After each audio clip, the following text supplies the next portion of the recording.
Ready start.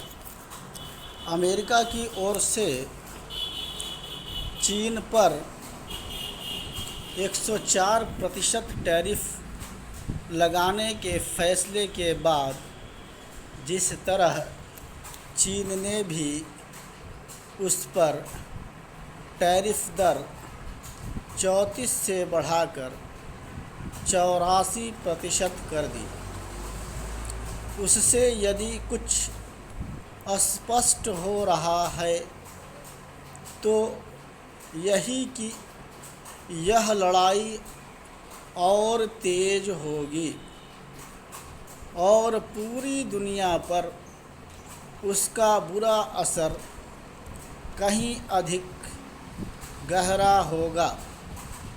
इसकी आशंका इसलिए और बढ़ गई है क्योंकि अमेरिकी राष्ट्रपति डोनाल्ड ट्रंप फार्मा सेक्टर पर भी टैरिफ लगाने की बात कर रहे हैं।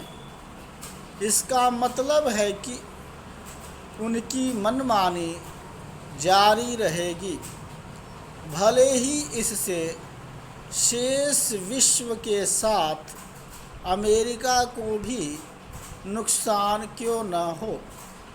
ट्रंप अपनी टैरिफ नीति के दुष्परिणामों से किस तरह बेपरवाह हैं, इसका पता इससे चलता है कि देश विदेश में तमाम विरोध के बाद भी वह अपने कदम पीछे खींचने के कोई संकेत नहीं दे रहे हैं।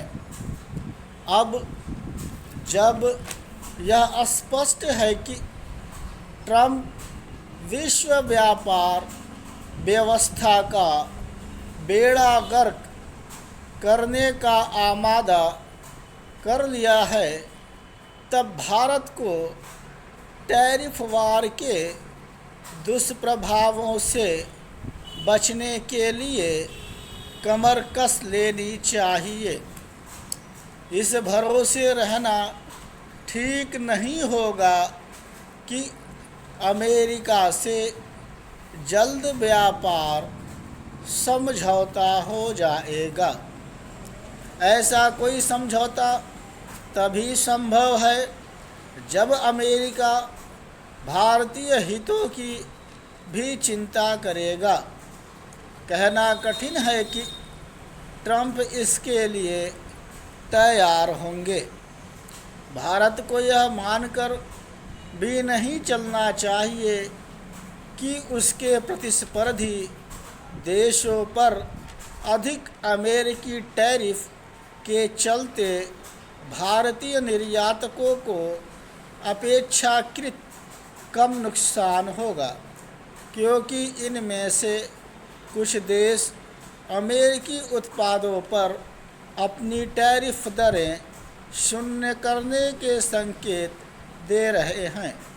भारत को इसकी भी अनदेखी नहीं करनी चाहिए कि टैरिफ पर अमेरिका और चीन के बीच तीखी तकरार के चलते इसकी आशंका उभर आई है कि देश में चीनी सामान की डंपिंग हो सकती है। भारत को इसे रोकने के लिए तो जतन करने ही होंगे। भारतीय वस्तुओं के निर्यात के लिए नए बाजार भी देखने होंगे। सरकार को निर्यातकों के साथ मिलकर वे उपाय अमल में लाने के लिए सक्रिय हो जाना चाहिए जिनसे निर्यात में गिरावट न आने पाए। यह समझ आता है कि भारत सरकार ट्रंप की टैरिफ नीति को लेकर कोई जवाबी कदम उठाने के पक्ष में नहीं, लेकिन उसे भारतीय निर्यातकों को भरोसे में लेने का काम तो करना ही चाहिए।